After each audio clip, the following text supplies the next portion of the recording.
Bismillah walhamdulillah. Assalatu wassalamu ala sayyidina Rasulillah Muhammad bin Abdullah wa ala alihi wa sahbihi wa man walah wa la hawla wa la quwwata illa billah. Nawayna ta'allum wa ta'lim wal naf'a wal intifa' wal mudhakarata wa tadhkir wal ifadata wal istifada wal hath ala tamassuki bi kitabillahi wa sunnati rasulih wa du'a ila al huda wa dilala ala al khair ibtigha'a wajhillahi wa mardatihi wa qurbihi wa thawabihi min Allah ta'ala.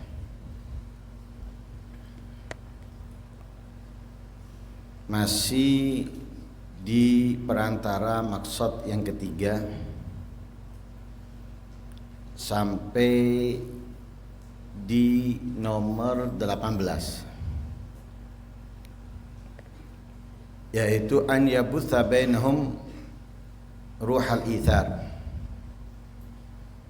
wa yu'allamu lahu annahu la yuhsinu tasabuq wal musara'ah illa fi khidmati ba'dihim al-ba'd wa ma fihi masyaqqah 'ala an-nafs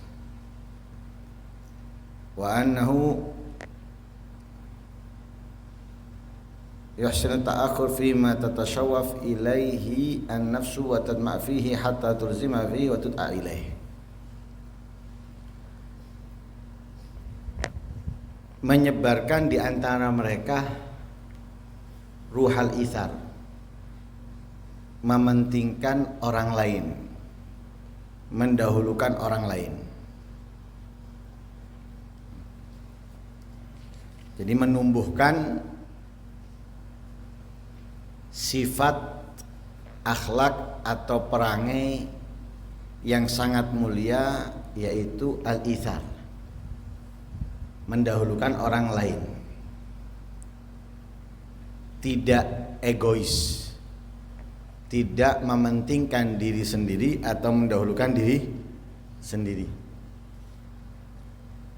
Ini sifat yang mulia, sifat yang istimewa,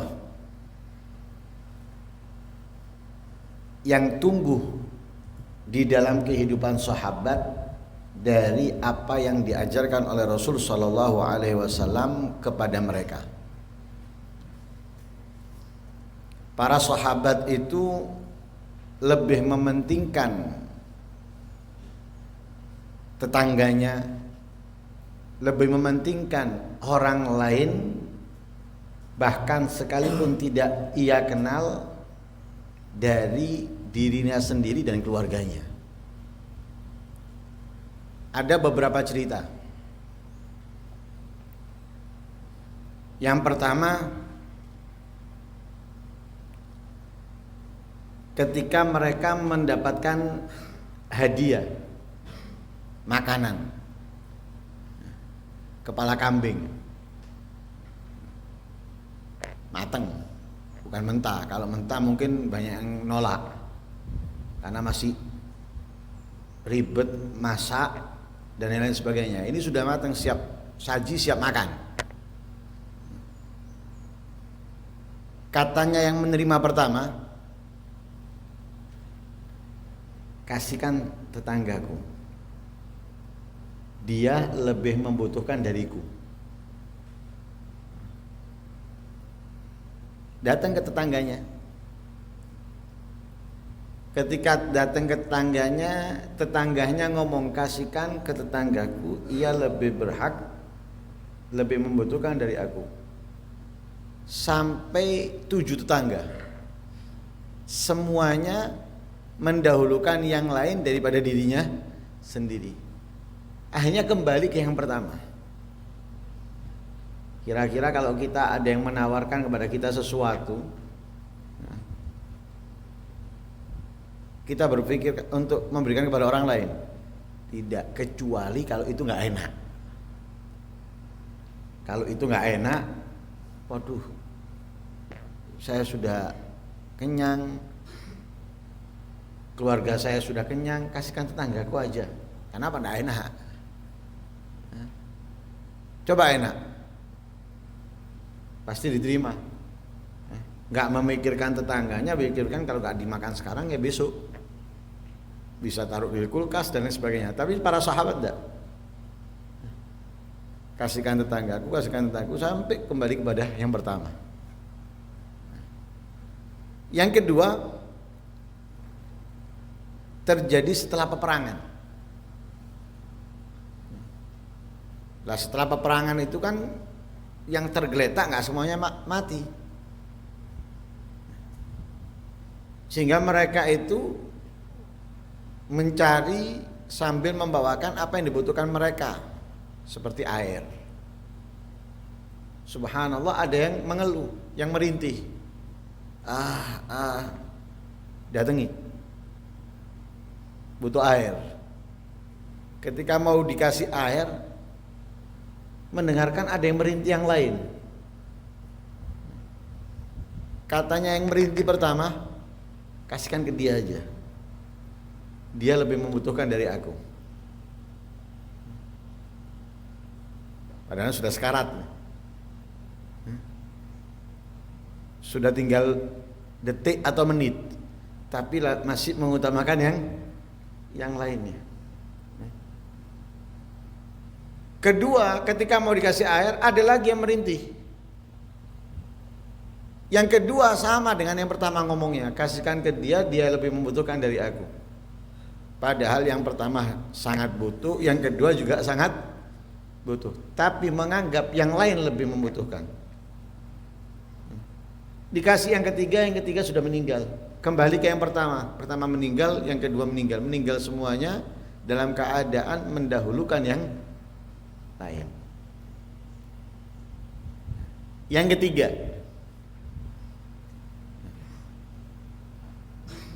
Rasulullah pernah kedatangan tamu. Dan Nabi itu cinta tamu. Dan orang-orang dulu pun senang tamu. 24 jam rumahnya mereka itu terbuka untuk tamu. Orang dulu.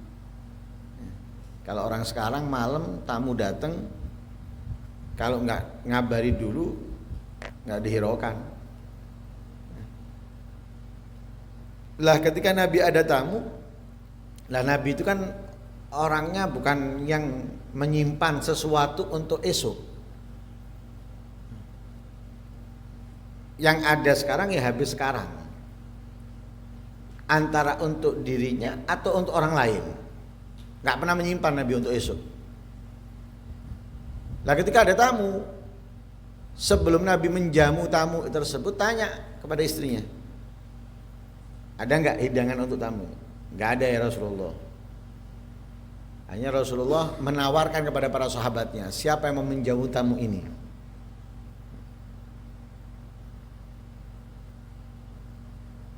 Ada satu sahabat yang cepat, aku ya Rasulullah. Karena apa? Menjamu tamunya Rasulullah. Seperti misalnya kiai ada tamu, kebetulan kiainya sibuk. Nah, kalau dibilang nggak ada yang dibuat jamu kan nggak mungkin. Nah, kehidupan kita kan nggak seperti Rasulullah. Nah, tapi kesibukan mungkin karena ngajar, karena dakwah, sehingga untuk menjamu tamu mungkin belum sempat. Kemudian kiai tadi menawarkan ke muridnya, nggak ada yang nolak. Kenapa? Tamunya kiai. Menjamu tamunya kiai sama dengan menjamu kiai. Pasti seperti itu. Lah para sahabat ini tamunya Rasulullah. Aku ya Rasulullah. Udah dibawa sama dia ke rumahnya. Sampai rumahnya tanya kepada istrinya. Katanya istrinya, ini tinggal makanan satu orang. Punya anak kecil yang belum makan. Rencananya makanan ini untuk anaknya yang masih kecil. Hanya katanya suaminya, udah gini aja, gimana caranya buat anak itu tidur. Anak kecil kalau lapar kan nangis terus. Tapi diusahakan sampai anaknya tertidur. Setelah anaknya tidur, katanya suaminya, hidangkan ini. Setelah kamu meletakkan hidangan ini, senggol lampunya. Nah, lampunya dulu kan nggak seperti ini ya. Kalau sini kan tinggal tekan, hidup. Senggol lampunya supaya mati. Nah, nanti ketika mati, kita pura-pura makan. Biarkan tamu kita makan sendirian. Gelap zaman dulu. Jadi ketika dihidangkan, lampu disenggol mati, nggak kelihatan. Makan saya makan. Tuan rumahnya nggak makan, tapi pura-pura makan, pura-pura mengunyah. Padahal yang makan tamunya sendiri. Ada riwayat, malah ada sahabat sudah 3 hari nggak makan. Jadi puasa, waktu buka nggak ada yang dimakan, nyambung puasa. Hari ketiga ada tamunya Rasulullah itu. Akhirnya sudah ada makanan terbatas, berikan kepada tamunya. Akhirnya datang besok paginya, Rasulullah memuji sahabat tersebut karena apa? Datang wahyu kepada Rasulullah yang Allah bangga kepada apa yang dilakukan oleh suami istri tadi itu, kepada tamunya Rasul Shallallahu Alaihi Wasallam. Nah, karena itu orang yang mendahulukan orang lain itu termasuk sifatnya orang yang beruntung. Sebagaimana disebutkan oleh Allah dalam ayat Al-Quran, wa yu'thiruna ala anfusihim walau kana bihim khasasah wa man yuqa shuha nafsihi fa ulaika humul muflihun. Mereka itu mendahulukan orang lain, mementingkan orang lain, padahal mereka sangat butuh. Bukan butuh ya, sangat butuh, tapi mendahulukan orang lain. Lah sifat seperti itu adalah ulaika humul muflihun, sifatnya orang-orang yang beruntung. Lah siapa yang bisa menumbuhkan ini? Di antaranya adalah guru. Guru harus menumbuhkan kepada santrinya agar memiliki sifat itsar, mementingkan orang lain, mendahulukan orang lain daripada dirinya sendiri. Lihat para kiai. Para kiai itu tidak hanya orang datang kepada mereka itu untuk belajar, tapi kadang ada orang yang datang minta uang karena ada yang sakit, karena ada yang ini itu, atau ada punya acara tapi nggak punya uang dan lain sebagainya. Sehingga apa yang mereka miliki itu tidak murni untuk mereka, tapi kembali lagi kepada orang-orang yang datang kepada mereka dari orang-orang yang membutuhkan. Kenapa? Ada sifat apa? Kepedulian yang tinggi dari mereka untuk orang lain. Jadi lebih mementingkan, mengutamakan orang lain. Itu harus ditumbuhkan, khususnya di antara santri. Karena belajarnya pertama itu hal seperti ini di antara santri, teman sekamar, teman sekelas, atau teman sepondok. Bagaimana kita mendahulukan yang lain. Tapi ini dalam hal-hal yang mubah. Kalau dalam kebaikan jangan itsar. Seperti apa? Sholat di saf pertama, jenengan aja. Ini tidak pantas untuk itsar. Orang lain disuruh di saf pertama, dia saf ke belakang misalnya. Nah, ini tidak pantas untuk itsar. Itsar ini dalam hal yang lain. Kamu aja yang melakukan, saya gampang wis. Nah ini tidak, dalam ketaatan kebaikan tidak. Lah juga diajarkan kepada mereka tidak pantas untuk berlomba bersegera kecuali dalam apa? Melayani satu dengan yang lainnya. Jadi diajarkan kepada mereka berlomba dalam kebaikan. Tapi kalau bukan dalam kebaikan tidak dinilai. Tapi dalam kebaikan dinilai.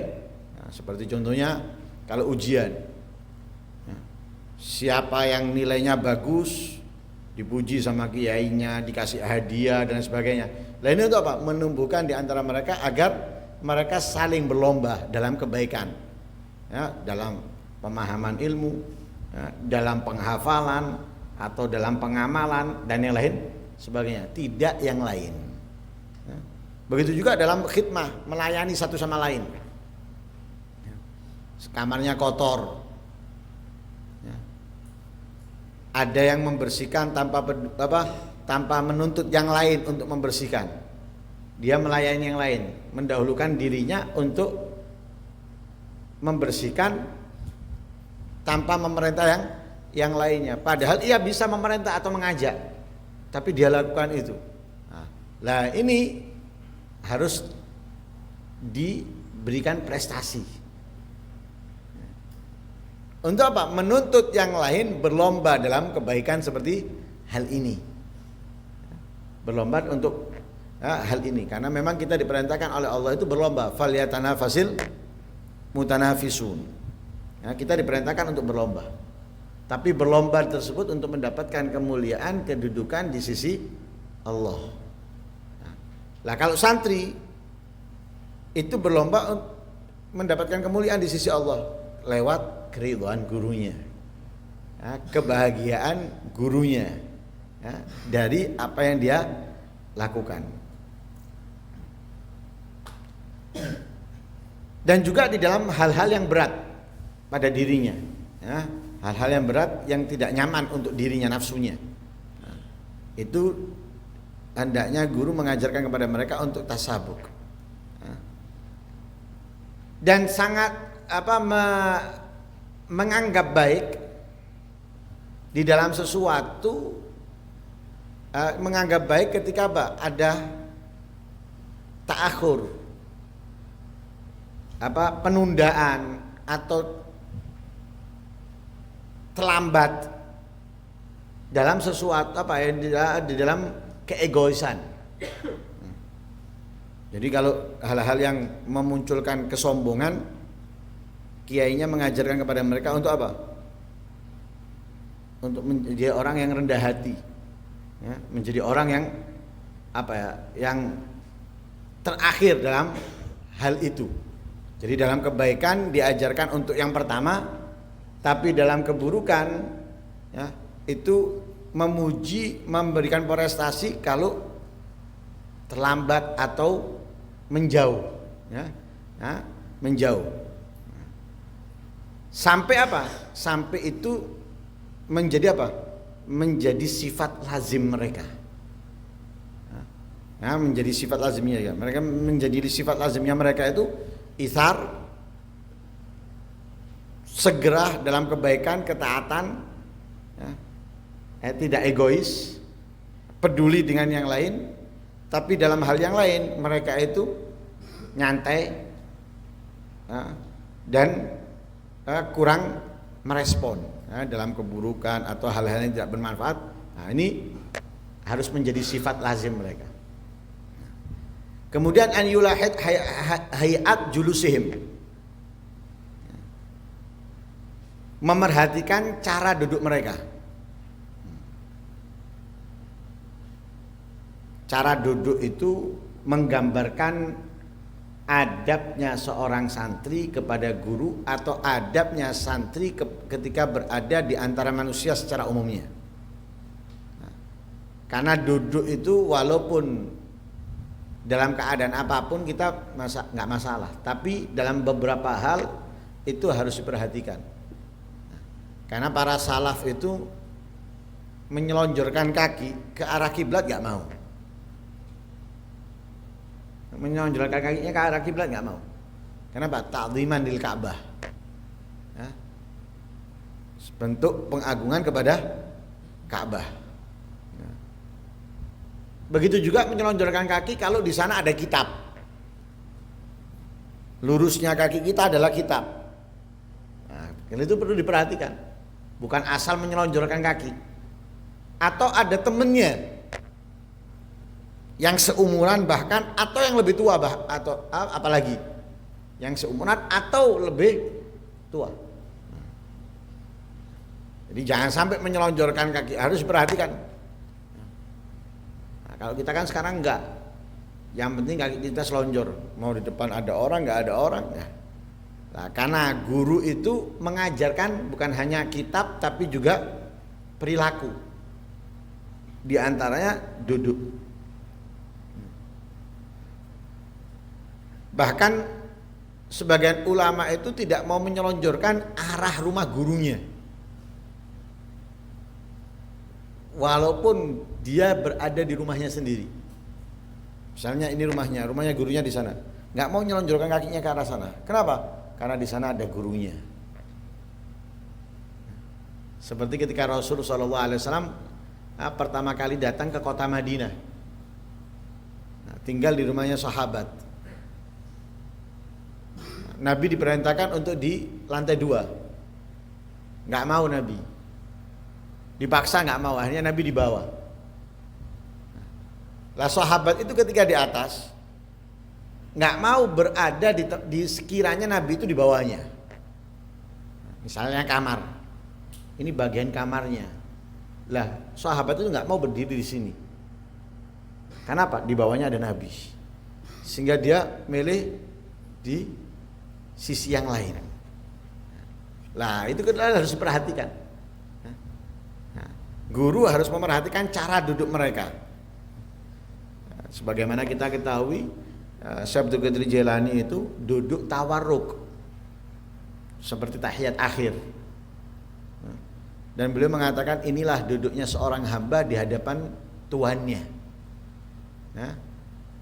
Jadi penuh dengan ta'zim, penuh dengan pengagungan.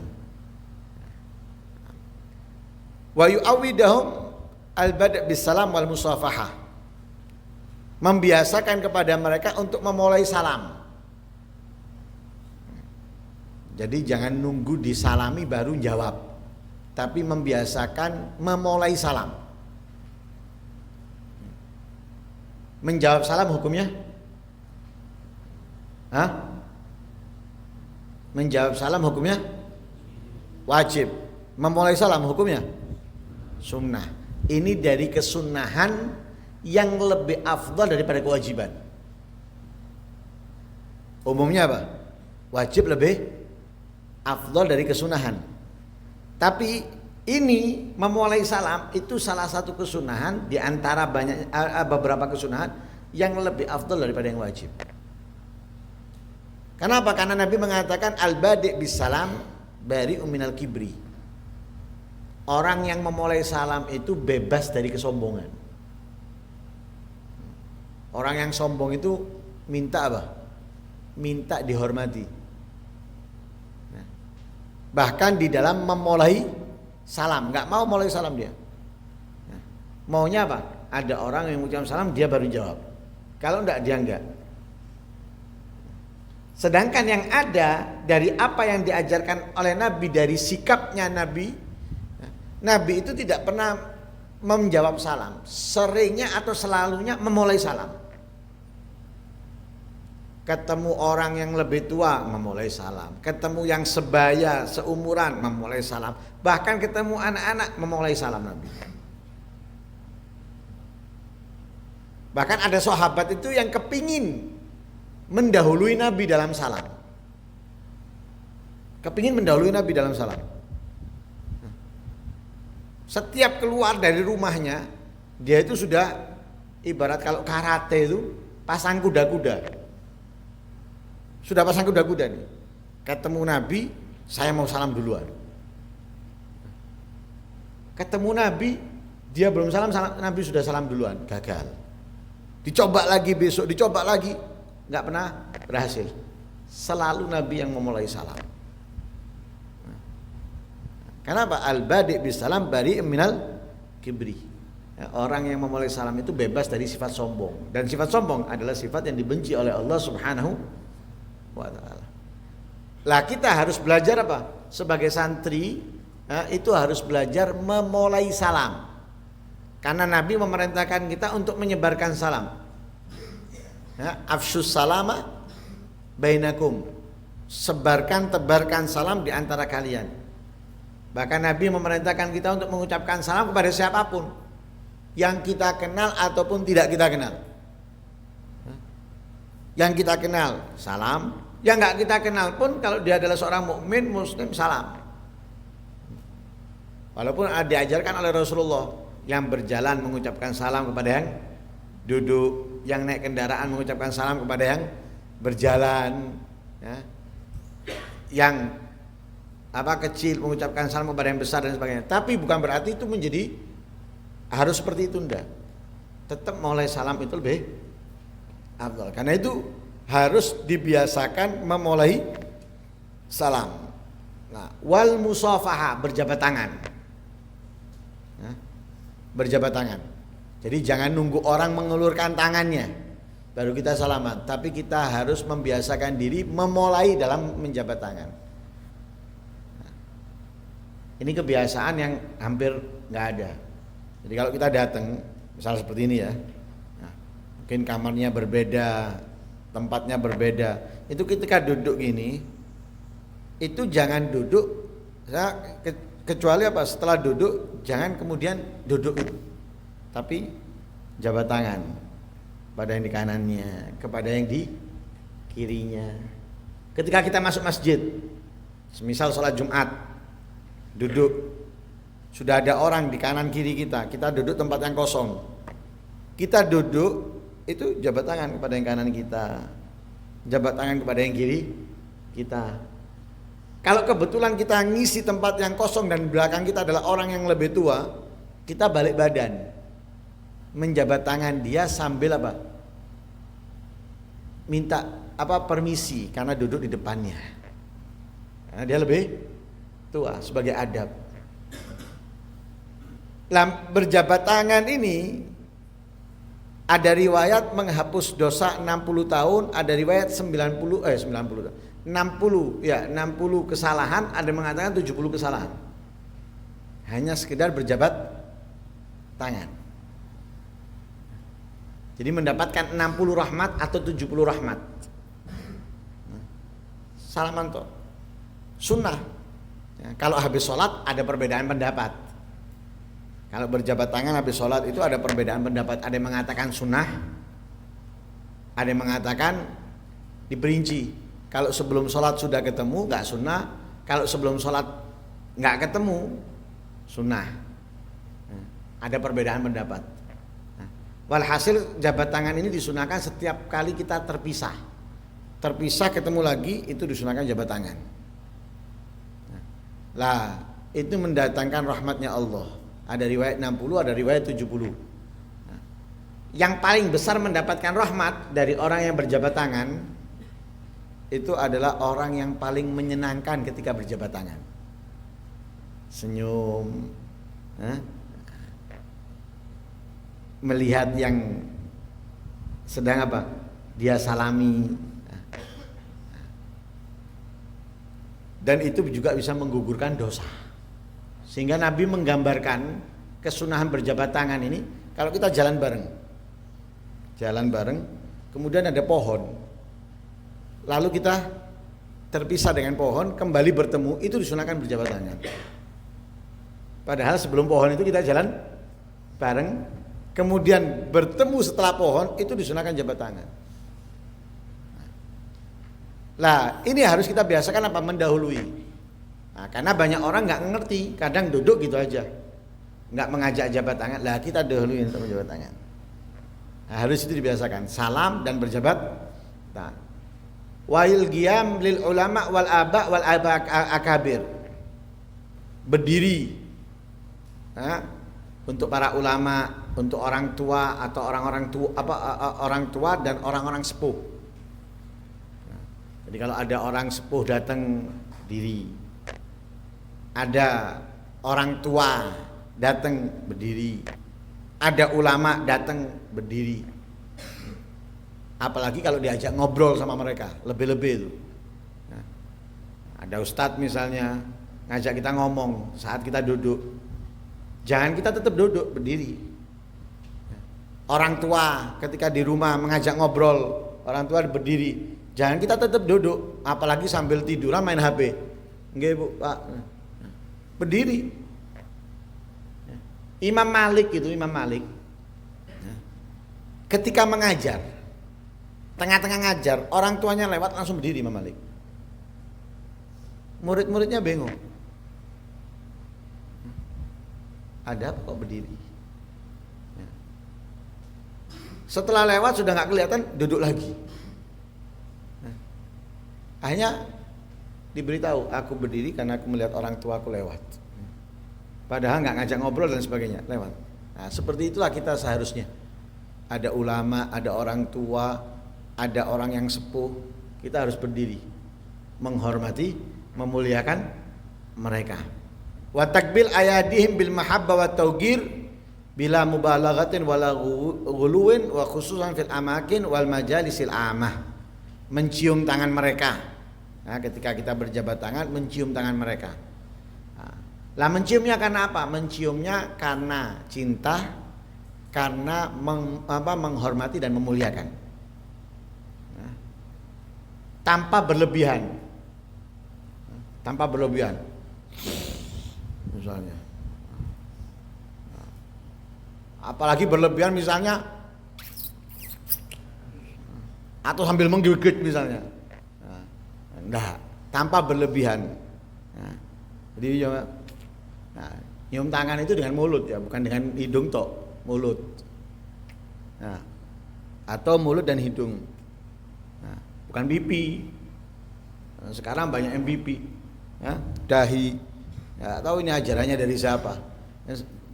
Nyium itu mulut dan hidung. Tapi tidak berlebihan juga. Lah, tidak berlebihan ini khususnya kalau di tempat-tempat dan majelis umum, banyak orang, ya. Nah ini jangan berlebihan. Kenapa? Bisa menimbulkan fitnah. Nah, jadi kita harus tahu sikon, harus tahu tempat. Nah, kita boleh mencium misalnya bolak-balik di mana? Oh, ketika kita datang ke rumahnya. Oh, ketika acara alumni. Tapi ketika majelis umum jangan berlebihan. Kenapa? Bisa menimbulkan fitnah, masalah. Apalagi misalnya daerah yang penuh dengan orang-orang yang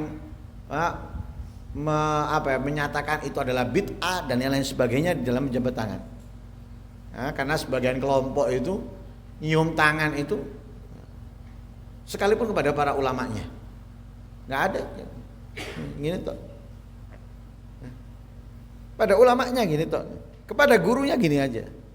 Nah, kalau kita kan enggak, kita diajarkan mencium tangan. Kepada orang tua kita mencium tangan, kepada guru kita mencium tangan. Nah, tapi di tempat-tempat tertentu, jangan berlebihan. Jadi berlebihan ini dimanapun, khususnya ketika di halayak umum. Kemudian yang ke-20 an yatadarraj fil itab fayabda ma'a man sadara min khata' bizajrihi bitalwih wal isyarah la tasrih. Bertahap di dalam memarahi, di dalam menegur. Ya, jadi dalam menegur itu harus bertahap. Fayabda maka memulai dalam memarahi kepada orang yang berbuat kesalahan, ma'aman saudara min khata', kepada orang yang berbuat kesalahan dengan apa? Bizajrihi, dengan mencegahnya, melarangnya. Nah, lah melarangnya bagaimana? Bitalwih wal isyarah, dengan sindiran. Jadi pertama misalnya ada salah satu santri yang melakukan kesalahan, lah gurunya marah. Marahnya, menegurnya kepada yang bersalah ini dengan apa? Sindiran. Marah itu kan nggak harus mengangkat suara sebetulnya. Marah itu tidak harus mengangkat suara. Memberitahu dengan sindiran pertama. Bukan terang-terangan. Kamu melakukan ini, jangan gini, ini, jangan. Pertama sindiran. Sindiran. Fa'in ada Kalau mengulangi kesalahan lagi, fabin nushi fil khalwah, dipanggil. Tadi di depan yang lain, tapi sindiran. Kadang nggak merasa kan? Kadang nggak merasa. Karena sebetulnya kalau kita ini menghadiri kajian apapun atau ceramah dimanapun, bahkan khutbah Jumat, itu kita harus merasa bahwa yang disampaikan itu untuk saya. Harus menganggap itu untuk saya. Jangan menganggap oh ini nyindir ini, oh ini nyindir itu. Jangan.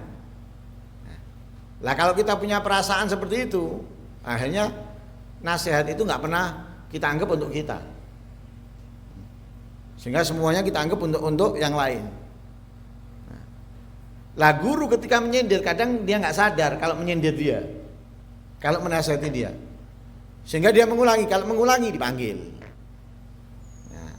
dipanggil, dinasihati. Kenapa kamu lakukan ini? Nah, kan sudah saya ingatkan. Nah, mengingatkannya kapan? Itu sindiran tadi. Nah, sudah saya ingatkan, sudah saya kasih tahu dan sebagainya. Nah, kalau tidak mempan, masih ngulangi lagi.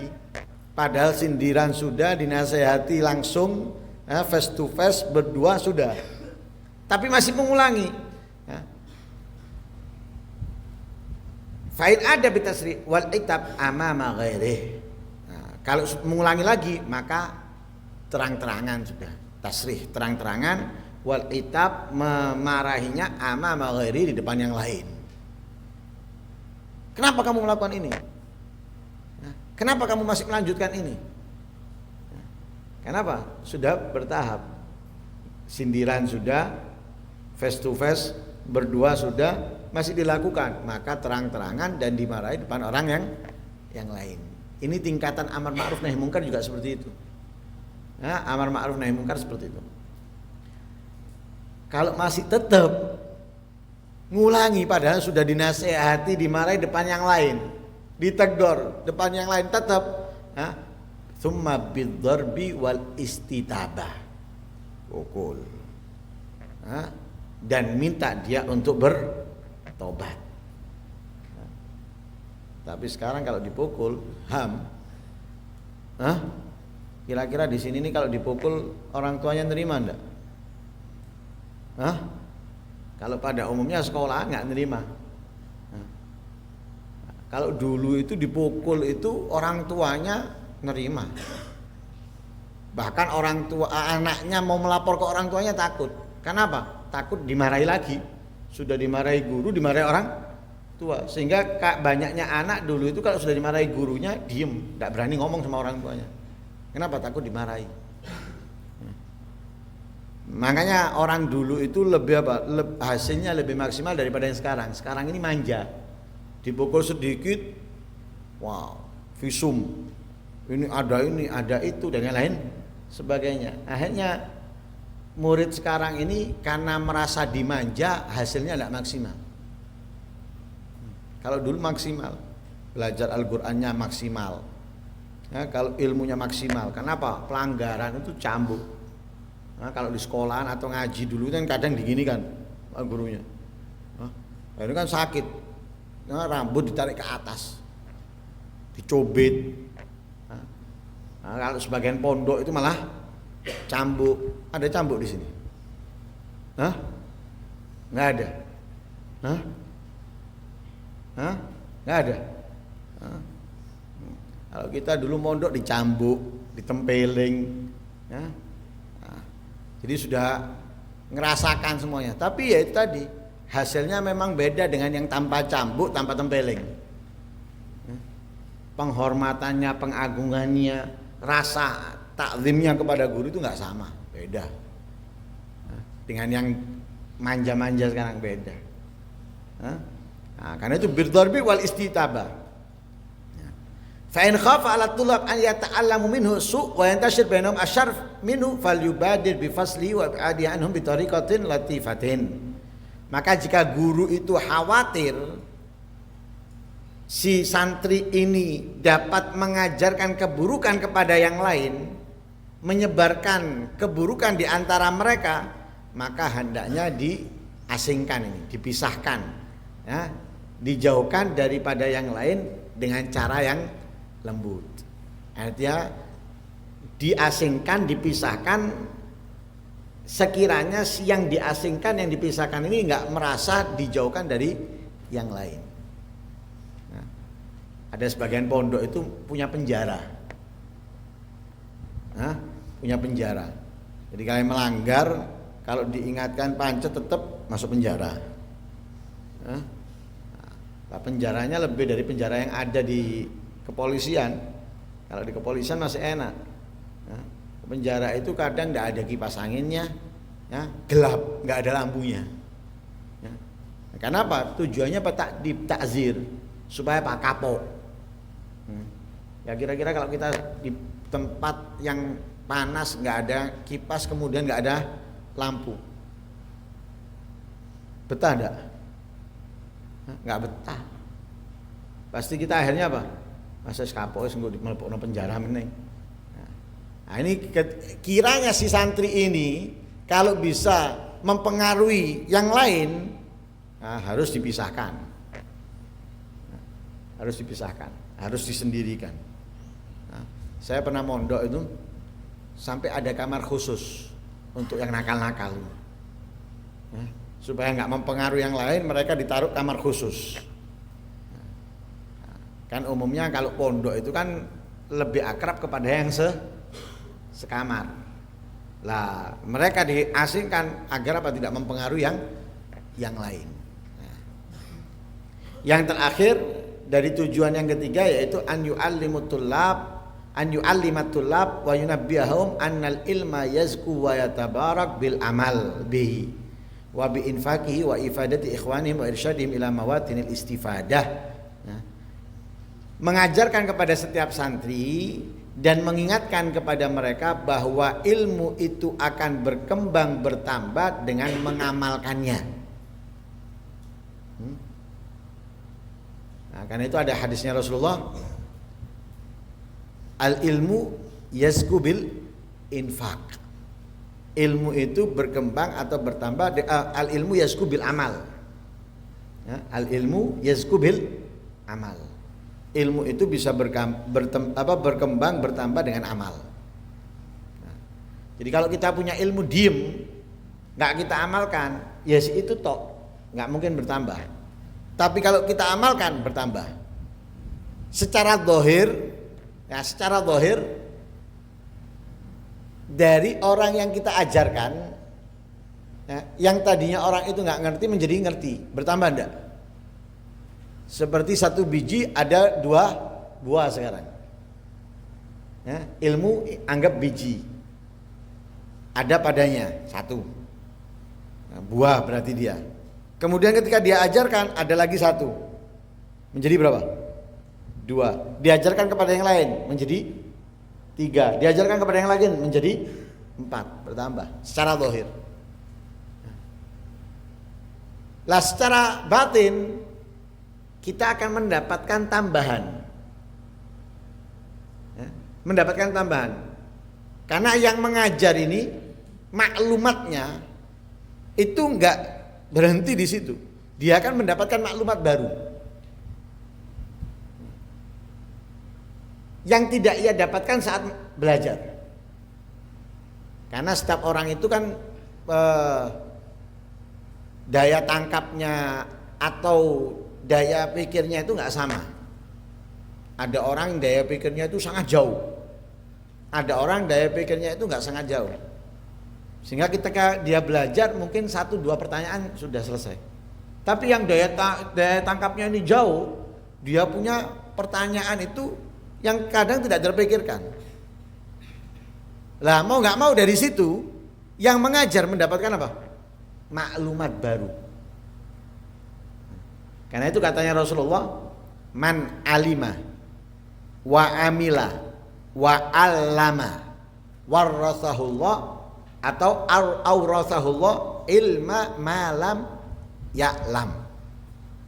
Siapa yang mengetahui, ya, siapa yang mengamalkan apa yang ia ketahui dan mengajarkan maka Allah akan berikan kepada dia ilmu yang tidak ia ketahui. Nah, makanya ditekankan ya, guru menekankan santrinya dan mengingatkan kepada mereka untuk mengamalkan. Karena ilmu ini tidak bisa berkembang kecuali dengan diamalkan, sebagaimana uang kalau ditaruh tok ya tidak bertambah. Yang ada apa? Berkurang. Ilmu juga gitu. Ilmu kalau nggak kita amalkan ya, berkurang. Berkurangnya apa? Lupa. Nah, lupa 1, lupa 2, lupa 3, lupa 4, nanti lama kelamaan habis.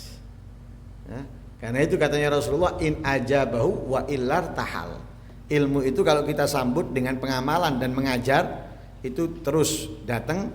Tapi kalau kita meninggalkan mengajar, meninggalkan amal, ilmu itu akan pergi, akan hilang. Karena itu hayatul ilmi mudzakaratuhu. Hidupnya ilmu itu dengan mudzakarah.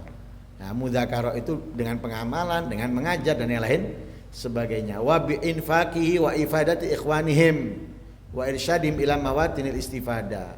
Ya, membagi ilmunya, memberikan faedah kepada saudaranya, ya, dan menyampaikan kepada mereka tentunya di mawatinil istifadah, di tempat-tempat atau saat istifadah, ya. Nah, seperti saat mutola'ah, ya, saat murojaah, itu mawatinul istifadah juga ketika mengajar. Ya, wabillahi taufik. Semoga Allah Subhanahu wa taala menganugerahkan kita ya, sifat ithar dan senang berlomba dalam kebaikan ketaatan, dan semoga kita bisa menjadi orang yang dibanggakan oleh guru-guru kita dan mendapatkan keberkahan dan ilmunya mereka. Amin Allahumma amin. Wassallallahu alaihi wasallam Muhammadin wa ala alihi wasallam. Alhamdulillahirabbil alamin. Al-Fatihah.